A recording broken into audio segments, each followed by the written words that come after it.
Don't be intimidated by all these different processes. Don't be intimidated by the titles.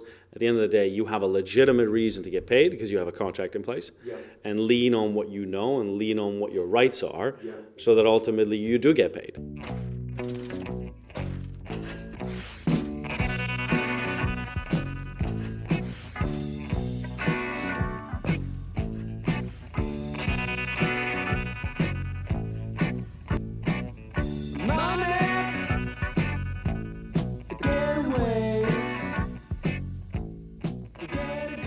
And I thought what we could do today is talk a little bit about procurement.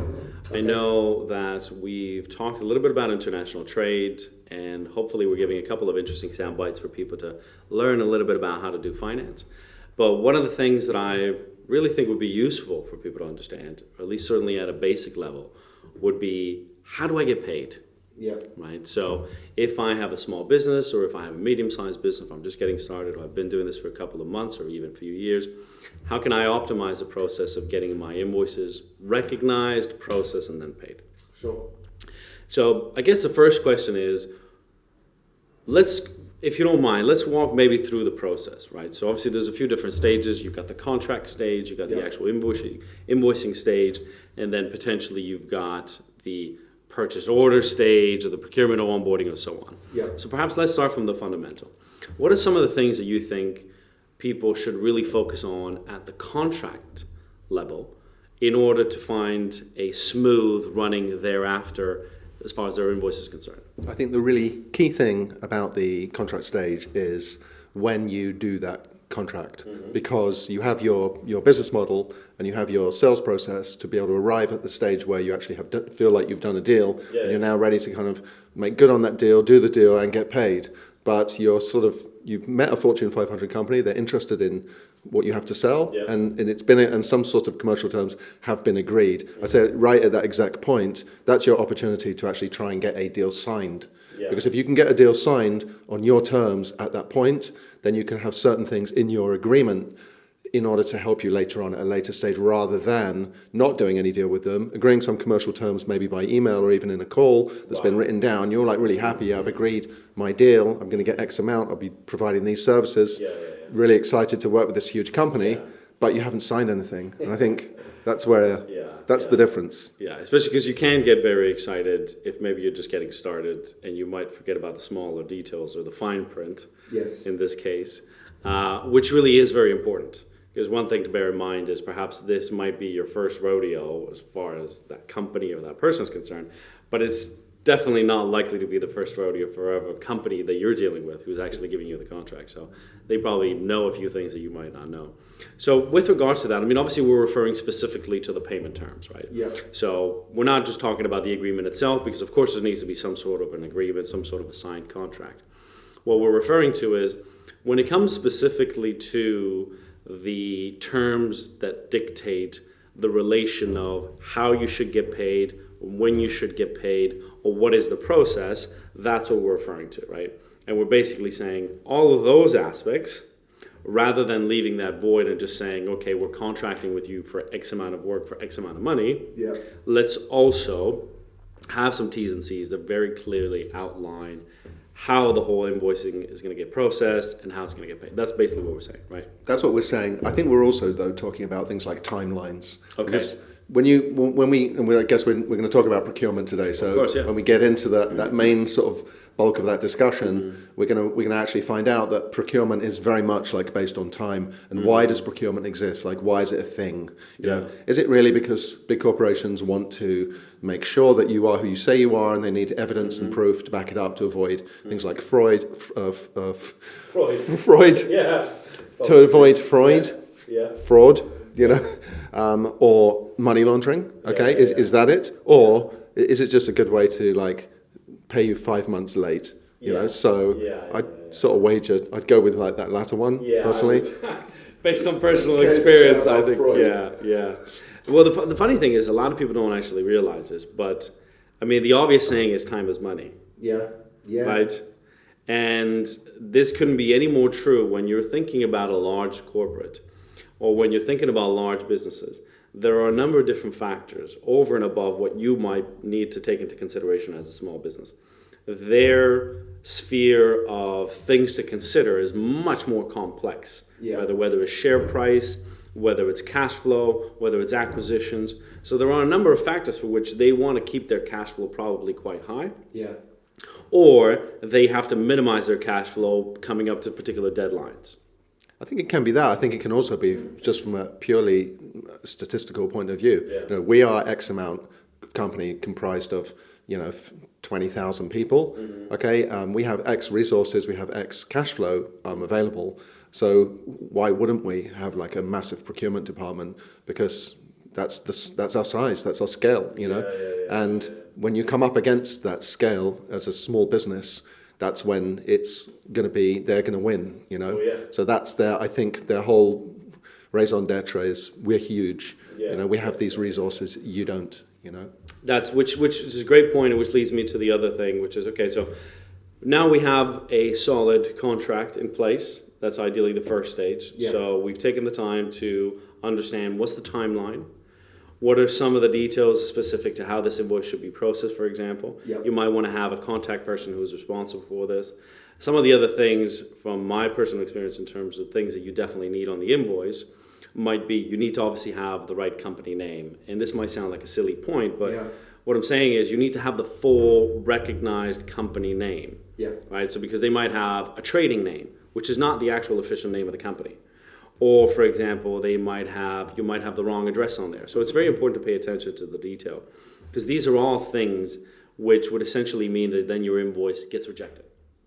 Yeah, and by the way, I just also think it's pertinent for us to mention about the agreement, because I think there's like short agreements and then there's long agreements. Obviously, some companies have a client. I think it's hard to have, as we know, like to have a client agreement under 2 pages. But if you can get a 2-page type deal, almost like more like a deal memo together, and you can get the stakeholder you're working with at that company to sign off on it, then you've kind of got some, at least you've got some terms agreed. Yeah. You may be able to, like, going back to previous discussions we've had about jurisdiction and things like that, Yeah. but at least you may have get a timeline in there. Whereas if you had like a 9 or 10 or 15 page type agreement, Yeah. that is not going to get signed by that stakeholder. No. So at least work in a way that's going to be in your, to your strengths. Yeah. So you can get somebody to sign off on something short and get moving with some key things Yeah. that are going to help you later on. Yeah. No, so this is exactly what we were talking about the other day, right? Which is ultimately the goal, and we're kind of going a little bit off topic here, but it's still relevant, right? Yeah. Ultimately, the goal is to do business and to do more business. Yeah. Right? That is ultimately the goal. Yeah. Right? So having the perfect contract where you have the upper hand is not as relevant as having many contracts. That should be the goal. The Yeah. goal should be to have many contracts, not to have few on which you're really in a good position. Yeah. I mean, obviously it depends on the size of the contract. And if your business rotates all around having a few main contracts, it's a different issue. But the vast majority of businesses operate on somewhat scale. Yeah.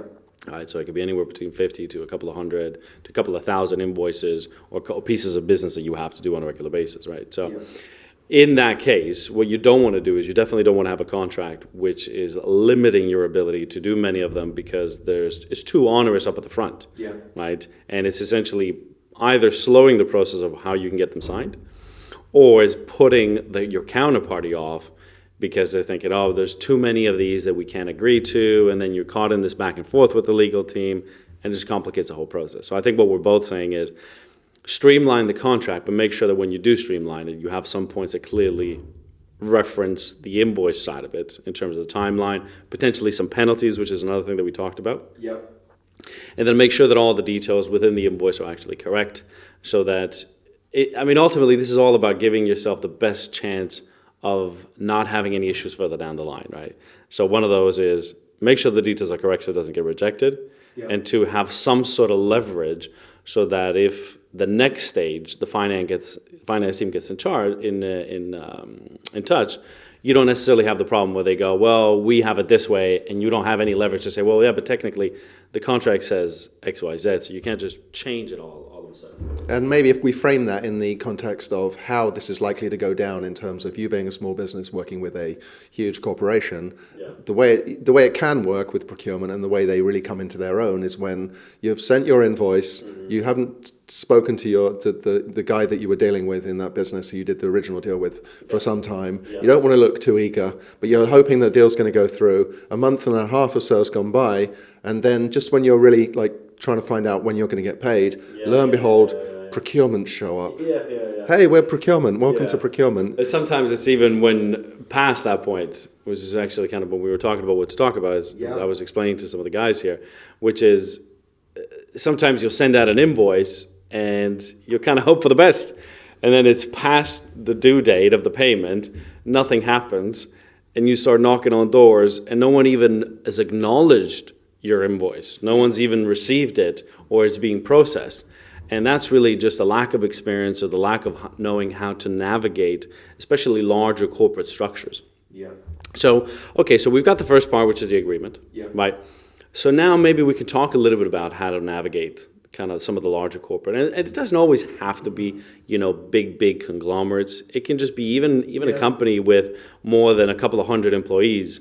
Sometimes will have set process just to make it difficult because ultimately you're not speaking to the final decision maker, which could be the director or the CEO, right? There's a whole series of layers in between. Or it could be just a really wealthy bank somewhere that's got like a fewer amount of employees, but it's wealthy, it's got a lot of money, it's heavily regulated. So it also has a lot of T's, I's to dot and T's to cross.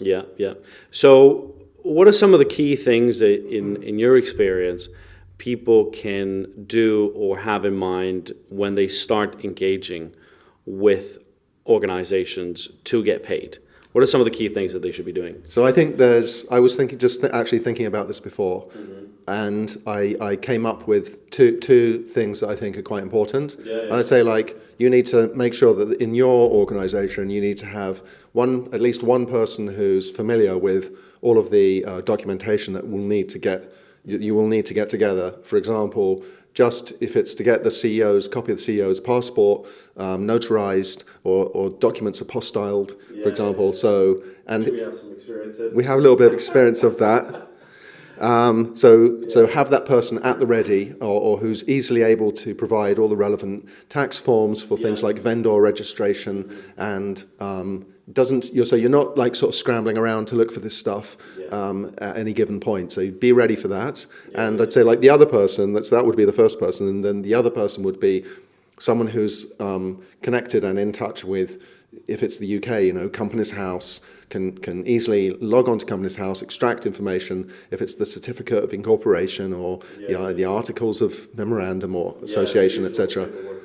All of that stuff. Or if it's one person doing all of this, which is quite a busy job just for one person to do all of that registration and do all of the corporate stuff as well. So whoever they are, if it's two people involved. Okay, so you definitely want to have somebody who's in charge of kind of all the bureaucratic paperwork that is a little bit preventative. So get all that stuff ready, whether it's the process of who would do it in the event that you need it, or if it's basic documents, which are some of the ones that you mentioned, which you can easily download from Companies House if you're in the UK, or if you're in the US, you got to look at the specific states and get the public information, which is just really the certificate of incorporation, and then maybe a letter from the bank if you can, just to prove that actually you have a bank account with that bank.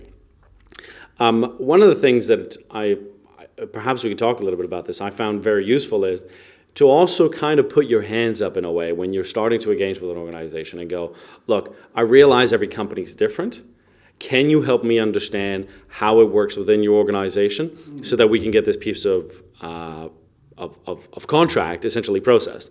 Right, which is some of the things that we have at the moment, which kind of are like the onboarding that we have, where it says when you initially engage with your counterparty, which could be the person who signed the contract, that very often is completely removed from the finance function, right? Because they might be operation, business development, or whatever it is. And so I guess then the question is, well, how can you make sure that that person either facilitates how you can connect with the other person who is within a finance function of that organization, or how can the person in the finance team help you to understand what are some of the steps that you need? So in your experience, what are some of the key ways that you can engage with the organization up at the front to basically say, hey, how can we go about working together so we can get this piece of work signed off and eventually paid? So I think it's really all about, if you're doing this deal with a company who you suspect are doing procurement, because they're a big company, then I'd say, as soon as you know you're doing your deal, get in touch immediately as soon as you can with them to find out who's doing procurement, who's doing vendor registration, do we need a PO number, do we need a statement of work, or which piece of paper do you need from us, rather than just sort of sit there and wait for them to get in touch with you. Then if you do that, if you do the latter option, it could take ages. And it's just going to add, and that's the one thing that you don't want, because you don't, if you can get, instead of getting paid 5 months late, at least get paid 3 months late, but it's the sooner the better, really, isn't it? Yeah. And that is unfortunately one of the biggest misconceptions that people have, is to think that, well, I have a contract, therefore I'm going to get paid, right? Yeah. And it's just not the reality. The reality is a little bit more complex. Yeah, those are the suckers that really they're the suckers of the procurement world, like the procurement executives probably sit in pubs, around the bars around the world laughing about, he didn't get in touch with us for 3 months and then it took another 5 months. They definitely have a laugh probably about those people. But on the other hand, I think both you and I and anyone who's starting a business, really, quite frankly, has probably been there, where you kind of have to go through that learning curve, and you go from, okay, well, I thought that this piece of work would just simply get paid because the person that I was engaging with, my counterparty at the organization, I thought that they would have the necessary skills, resource, capability, or even intent to help me get paid. But very often, the way that they manage it is that person is completely removed from that function. And once the contract is done, they basically just wash their hands of it, and then it's your problem to then have to get paid, right? Yeah, and I mean, they can help you sometimes. I think it's just like a sort of reimagining of business models, because in your world it's just like, well, I agreed a deal, I will provide the service, I'll get paid, like for an honest day's work type thing. But it's just not how other people are looking at this. That our big, massive corporations have different priorities, and their priority isn't necessarily to do that same deal with you at all, or to actually agree the deal and then just have a war of attrition with you to break you down into like the smallest pieces they can for you to actually do that same service, but they didn't pay you in a very long time, or for half as much as you thought you were going to actually get paid. Which leads me to the next point, which is obviously what we were talking about before, which is the referring to the original contract, right? So you and I both know that sometimes what happens, sorry, I'm just going to move this. So sometimes what happens is you will engage with the client, and it'll be with the best of intentions, and then when you get put on to the procurement team, they'll say, even though the contract might say, okay, our payment terms are 30 days, the procurement team will just come out and say, well, our standard terms are 90 days. Yes. Which happens quite often, actually. It happens quite often. At the end of the day, I mean, their job is to just, make you work really hard, and probably also to ask for things which are almost like impossible to deliver. So I'd say, like, I have to say, they can be very creative. They can be amazing in terms of finding ways to not. They've tried and tested that stuff hundreds of times, whereas true. You haven't tried or tested anything. That's if you're a newbie to this, or even if you've come across it a few times as you're an SME, that just doesn't necessarily do this. I mean, one of the things that's actually probably interesting for people to know is it can be a slippery slope, right? Because, like you said, they're professionals at this because they do this on a regular basis, and you have no idea, right? So you could very easily think, oh, well, I'll play along, right? And then it's like, okay, well, I did provide you that piece of information. Okay, I did do that thing but actually those requests just keep piling up, and there's just more of them. And you're still not getting paid. Or worse, they say that the ones that you've actually gone off and apostilled, paid all that money for, sent it to the government of the country where you live to stamp, and then FedExed it to them thinking, oh, thank God I've gotten over that nightmare. No, you haven't gotten over that. You just opened a brand new can of worms, because now that thing that you apostilled wasn't the right thing. Because of this tiny little detail on there, now you're finding yourself arguing with a bunch of people in the procurement department. So, these are some of the challenges that you can face, right? These are some of the obvious things that you can face. But what are some of the ways that we can prevent that? What are some of the things that we can do to have a little bit of leverage, and how should we go about making sure that we don't get sucked into those conversations? Okay, so it's really simple. You've got to play their procurement department off against that first stakeholder that you first dealt with. Right. It's that simple. So that deal that you do with that first stakeholder is key to having a successful outcome to that procurement, because when you're dealing with the procurement department, you can actually say to them, well, actually the deal that we already have signed states this must happen within a specific timeline, which was a month ago, by the way. So you've actually already breached our agreement. So if you can push back, you can actually attack the weak points of the procurement department, which always will be that they're a bunch of bureaucrats and they will be worried about breaching any kind of type of agreement. Because then they'll whatsoever. get the other person who technically should be a senior person with the organization potentially going, hey, what the hell's going on with this? Exactly. What the hell's going on with it? Or at least it gives you some pushback. It gives you some leverage. So you can potentially go just at least one way or another, just go back to them and say, I'd like to provide the documents you requested. I feel that we reasonably actually have. And by the way, we're out of time anyway, and that's a signed agreement. So, and you can potentially, then one of the things that you could probably do is find ways to leverage that as far as the deliverables and the execution of the contract. So you could say, well, listen, I'm not going to be able to deliver you with those goods because X, Y, Z, right? And from personal experience, and perhaps you could talk a little bit about this, and we've talked about this very often, and I know it sounds a little bit tricky, but the reality is business can be quite cutthroat, and it can be quite, it doesn't... Business doesn't really care about what's right or what's wrong or what your feelings are, right? The reality is it's just facts, right? And you're either getting paid or not getting paid. You're either getting pushed around or not getting pushed around. And within the context of that, and we've talked about this on previous podcasts as well, is you always need to make sure that you have some form of leverage, right? Yeah. You can't put yourself entirely, and you can't be entirely beholden to their intentions, to their actions. So you always need to keep a little bit of something, right? I think you put your finger on the exact point. You kind of hit the nail on the head right there. So I'd say the first thing is to have that situation where you've signed some type of agreement with your initial stakeholder that you're working with. Yeah. That's one thing. And I'd say the other thing is don't, wholesale follow the exact directions of that procurement department. Push back a little bit, question them a little bit, and the devil is in the detail. I'd say that would be the other thing. The devil is in the detail. Therefore, look at what they've requested from you. There might be opportunities within their own wording for you to be able to say, well, actually, it does say here that if I can't provide the exact document, something similar is good enough, and that's actually stated in your requirement. So you can potentially use their own process almost against them kind of thing. Yeah. So, which actually made me think about something else. I mean, obviously the idea here is you want to keep doing business with these people. I mean, and something to bear in mind is, and this is very important for people listening, is that the people within the procurement team clearly don't feel one way or the other about you or doing business with you.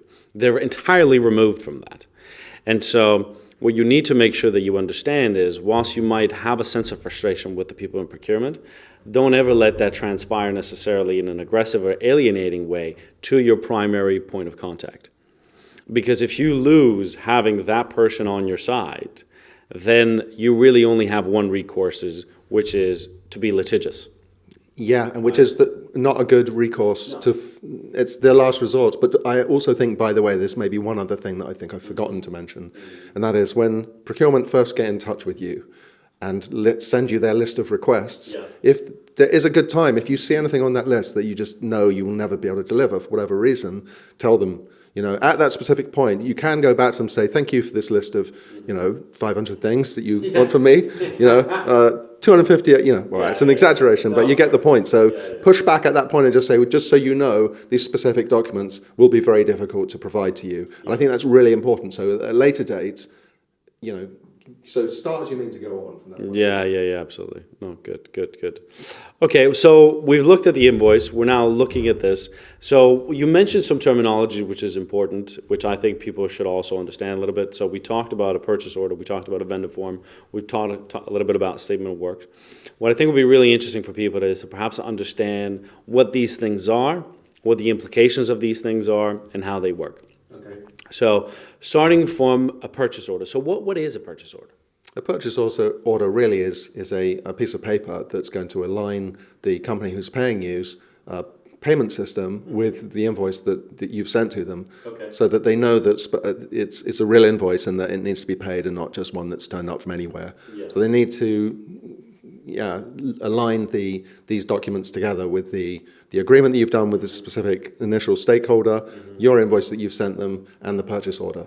Okay, so basically a purchase order is a note to pay that is recognized internally within the company, that recognizes your invoice, your piece of work, and is the ultimate result from everything that you've had to do, whether it's onboarding or providing them with all the necessary documentation, that basically says, we recognize your contract, we recognize your invoice, here is a promise to pay as far as this is being recognized from our system, and now we're going to pay it. And it's kind of like a receipt, or I don't know if you could say a credit note.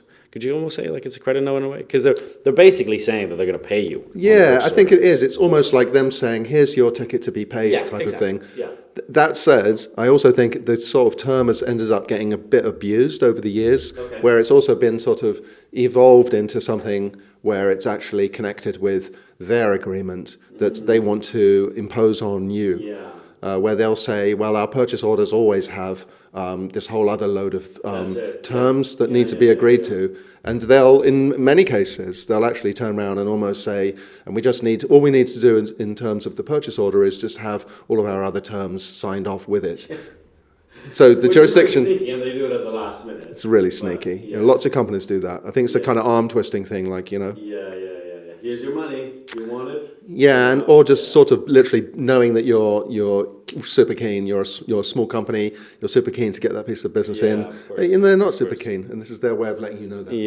Yeah. I mean, listen, ultimately, you got to make a business decision at that point, right? Because you are so close to getting paid that you do have to make a business decision. I don't think it's fair to advise people to just say, don't agree to whatever is in the purchase order if it's different than what you had in the agreement, right? Unless it's substantially different, where they have the right to not pay you if they decide not to, right? Yeah. But that's more of a business decision, because the reality is you wouldn't be at that stage of the purchase order stage unless you'd already had to go through a bunch of hoops, right? So you're almost there in a way, which is probably the reason why they do it, right?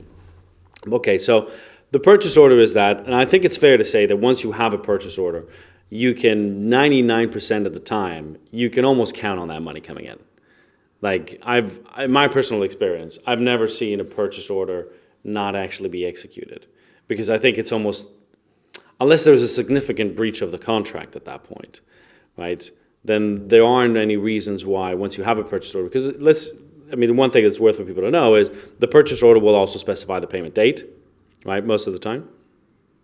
It'll specify everything you need to know to basically say, right, I know that this much money is coming in, and I know that it should be paid on that date. Is that right? Yeah, and usually the purchase order is just going to be, a number that you're now a number in their system, right, and that they will expect that that number is going to go on your invoice. So also bear in mind, leave a space for that on your invoice and be ready to fill it in, and by no means send people invoices with no purchase order on there. Or if you do, I'd say like the thing to really look out for, if you're a boss of a business and you've got somebody in your accounts department who's just sending out invoices and not really thinking about what they're doing, is just make sure they're on top of their game when it comes to purchase orders and sending invoices to people with the correct information. Which is a little bit tricky, because from my personal experience, sometimes you can either get a purchase order that's issued as a consequence of you sending in the invoice, or you can get an invoice that will need to have the purchase order number in it. Because it's kind of a chicken and the egg situation sometimes, isn't it? Yeah, it really is. And I think, again, it's just ways corporates use to slow down payment methods, payment times. So it's just That's probably why, obviously at the beginning we said, well, the key thing you need to understand is, how do they work? Yeah. How does that specific organization? So it'll differ, but if you understand that, okay, well, the way we work is you need to issue you the invoice, we give you then a purchase order, or the way that we work is we need to do the whole onboarding, then we give you a purchase order, then you send us the invoice with a purchase order number. And you just need to understand how they work, essentially, right up at the front. So my other question I wanted to ask you, by the way, is because we talked about this, is we talked about the onboarding form or the vendor form. Yeah. Yeah. So what can you tell us about the vendor form, and what is it, essentially? So it's really what they call, it's onboarding or vendor registration. So really, It's just for the business that you're doing business, the company that you're doing business with, to actually be able to recognize and acknowledge that you're going to be one of their suppliers in the future, whether it's a service or a solution or actual physical product or whatever it is. They need to have you in their system, in their database, with specific kind of requirements that they need to have. So ultimately, they want to onboard you as a vendor, but I think that can be taken to like ridiculous extremes as well. So I think, keep in mind that they can ask for all kinds of information, but you're going to have the vendor registration, and I think that's usually going to be a lot more straightforward. It's just who you are, what your corporate entity is, who your corporate entity is, where it's based, etc., the address, the details of your bank, okay, that kind of thing. Yeah. I mean, it's funny, when you were talking, I was just thinking about something. I mean, it's great that we're doing and we're creating all this content and we're telling people, how they should go about it. But one of the key things that I really want people to kind of focus on is, at the end of the day, this is all just business, right? And so if you strip away all these bureaucratic and administrative things, it's quite simple. If you have somebody who's really keen to do a bit of work, you can apply pressure to get them to circumvent all of these processes if you want to, right? Which is something that I think is worth mentioning for people is, look, you have large organizations where it's going to be difficult, but even large organizations have ways of expediting payments. Yeah, it's very true. And by expediting payments, we basically just mean getting paid faster. That is not their 90-day standard, which is not their whole 6 months of onboarding vendor form and this and the other, right? Yeah. So, because business sometimes has to move quickly, and if there are opportunities that come up, companies can't simply just say, oh, we can't do that because it takes us 6 months to pay people, right?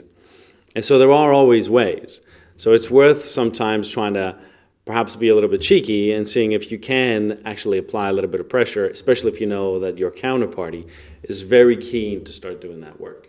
And I think that's why, if you think about procurement as a way of large companies leveraging their strength over you, the fact they have more resources and they're relying on the fact that you may not be familiar with something like procurement.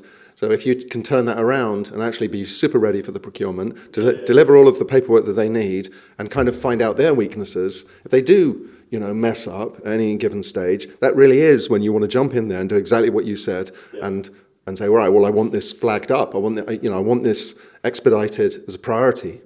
All companies are using this word priority, and that's the word that you want to use. That's the word that you want to think about using, saying to that individual in the procurement department, okay, well, look, you asked me for these things, I've delivered them, but then you've just acknowledged that you've sort of committed an error. So that's really like, as soon as, if that is ever the case, or they say, oh, we're really sorry, hold them to it, and then say, okay, well, this, then expedite this as a priority, prioritize, and there is definitely that, way of that fast lane, fast track, the fast track, right? And I think that's so. If you have that opportunity to get fast tracked, take it. Yeah. Awesome. Okay, so listen, just to wrap things up. I mean, obviously, I really enjoyed talking about all this stuff, but I think that it's definitely not the most exciting topic in the world. I mean, there's all sorts of things that we could probably talk about, whether they're related to finance or not even related to finance. And this is one of those which is a little bit dry.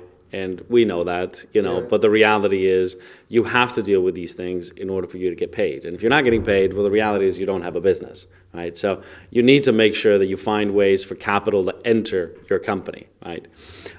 So just a few takeaways, perhaps, that we can kind of summarize for people. So the first one is make sure your contract is solid and has some clear reference to payment terms, timelines, and so on. Yes, especially timelines. Yeah. So that you can potentially then leverage it later on. Yes. Second one is make sure that any invoice you issue has all of the correct details. So bank account details, company name, address, specified deliverables, and so on. 3, make sure you understand how each organization works as far as their onboarding, their vendor form, their purchase order process, and how they are structured so that you can get paid, because perhaps every company is different. And if they're not forthcoming to you, go to them. Even if it's a case of just issuing a quick invoice that doesn't even have a PO number on there, at least you can push that, and it's going to sort of, cause some sort of hopefully get flagged up or something. Yeah, and then at least you could get the conversation started earlier. Perfect. And then the last point, which I think is a common thread for anything that you and I talk about and that we do, is don't be intimidated by the size of the company, or don't be intimidated by their process. At the end of the day, this is business, right? And it's all human beings, right? So it's just another human on the other side, and you're just another human. You're trying to get your way, they're trying to get their way. That's all it is, right? So don't be intimidated by all these different processes. Don't be intimidated by the titles. At the end of the day, you have a legitimate reason to get paid because you have a contract in place. Yeah. And lean on what you know and lean on what your rights are. Yeah. So that ultimately you do get paid. Yeah, and also, look for their weak points in their organization that you can potentially leverage to get paid faster. If you can have that opportunity to get into that fast track, priority expedited payment, that's where you want to be. Yeah, good. Listen, man, I've really enjoyed this. This is absolutely great. Great. I love our new setup. It's awesome. Yeah, I like it. So Terrific. See you next week then. Absolutely. Thanks, Paolo. Cheers.